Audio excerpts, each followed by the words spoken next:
I am not going to get out of this alive if I don't make a decision to leave.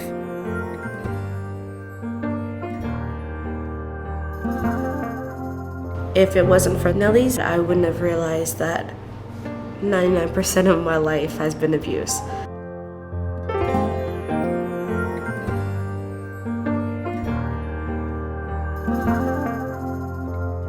I think just at one point you decide it's not worth living this way. Therefore, there's the option of ending your life or changing your life.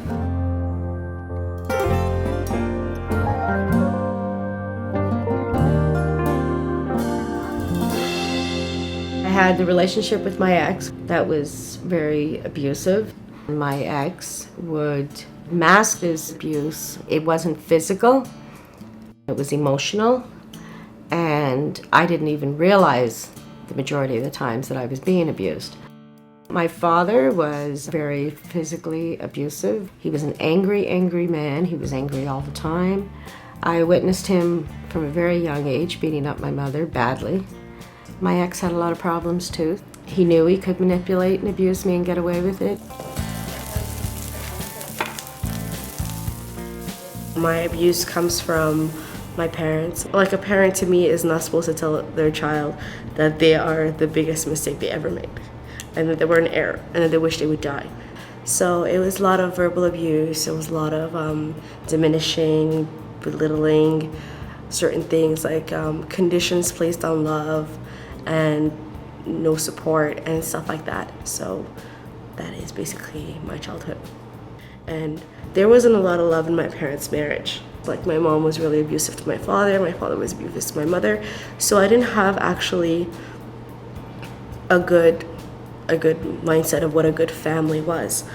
And when I was 7, my extended family, let's just say, took me to this midwife or whatever she was, and they performed female genital mutilation. So that was the biggest thing that anybody could ever do to me, taking something that was mine. We were married when I was 19. I think Steve was 22. And Jennifer wasn't born until I was 24. Sarah was born when I was 25.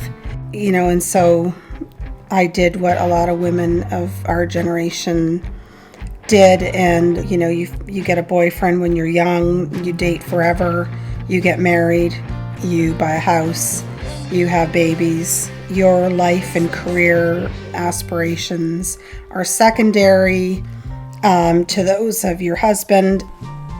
Beautiful. Awesome. Yes. But their relationship was quite troubled. There was a lot of pushing and shoving, and the girls probably remember some of that. And the overwhelming thing was I just actually wanted him to be different. I didn't understand what it was that I kept doing that would make him so crazily angry and sort of out of control or whatever. I never really understood that. 3/4 of a cup of flour in there, Sarah. So it was very unpredictable. It was always sort of a balancing act of keeping everything in check. The kids had been exposed to it. The girls had been exposed to it already on a few occasions, even though if we were going to have, those kind of fights, I would always try to encourage them not to happen in front of the girls. I do remember my mom being pushed and going out to the car and having all of our clothes thrown across the driveway, and sort of that, confusion. Not really knowing what's going on. I do remember them fighting.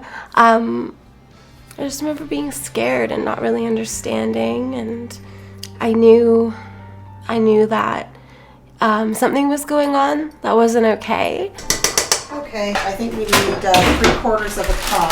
I think when you're in a relationship where you believe and feel your very person is threatened, then there's really no confidence at all. I had Stephanie and Barr. I gave her my name because I carried her for 9 months and I spent 38 hours in labor. and all he did was have a good time one night. So it was either change my life or totally give her up, because I could not raise her the way I was in the situation we were in. It had to be stopped. I went to get help and got connected with Nellie's, and I just started rebuilding slowly.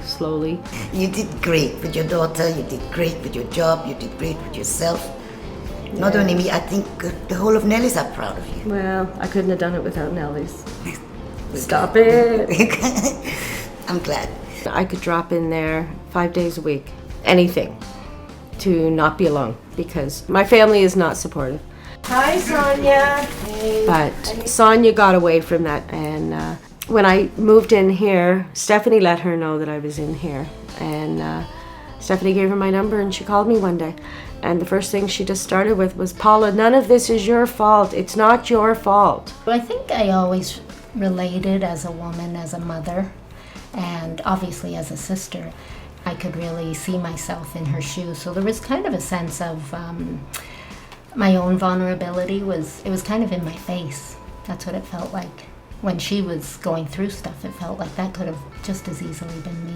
She was very, very supportive to me. And it was the first time in my life I ever had that too, from a sibling. I just had a flash. If I kept doing this and going in this rotation, in this routine, that I would end up 35, still same place, still stuck there.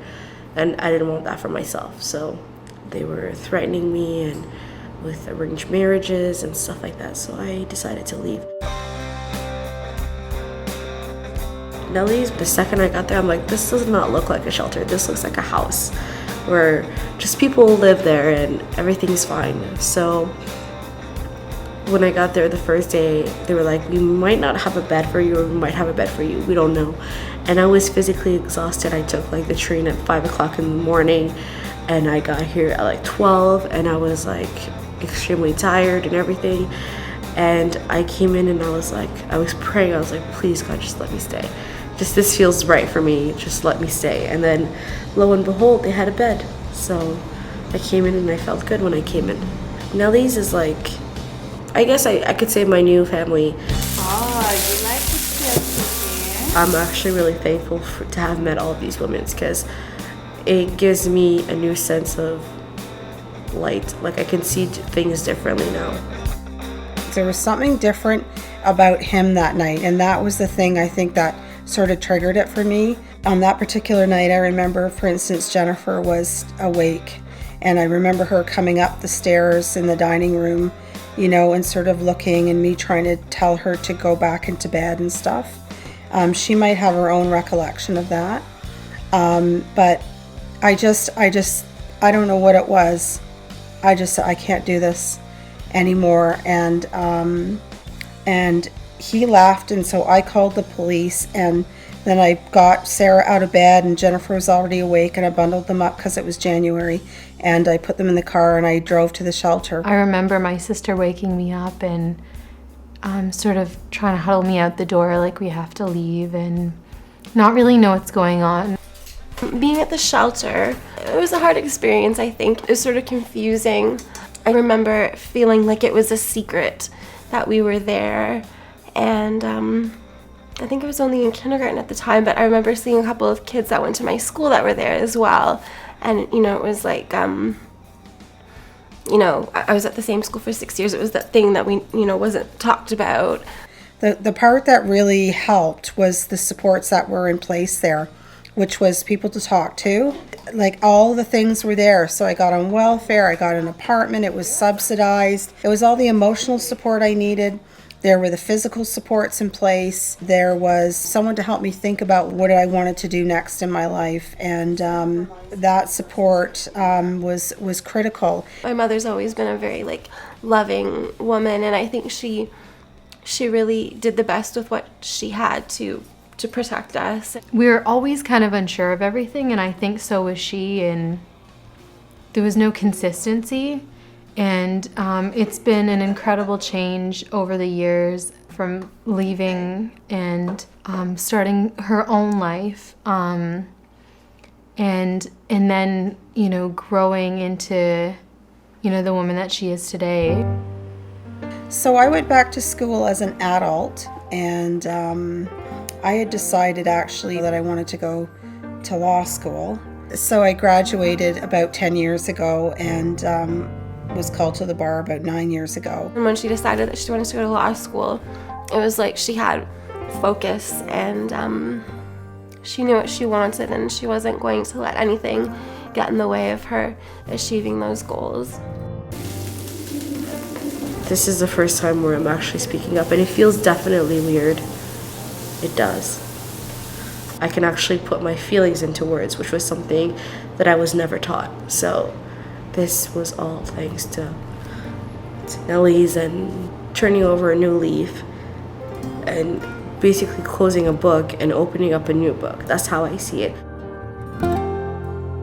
Nellie's helped me to really recognize that I wasn't really the problem.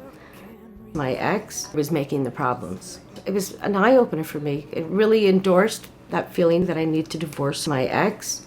They helped me to really make that firm and do it. And I did it. And it was the most amazing thing in the world. It was one of the hardest things I've ever done, and it was the most amazing. It was the most releasing thing I have ever done. You know, I remember the first thing I said when I got into the shelter, like, don't let me go back. I can't go back. And so I never did. And take me out of the light till I'm blind as the night. Don't use my name, and I'll do the same.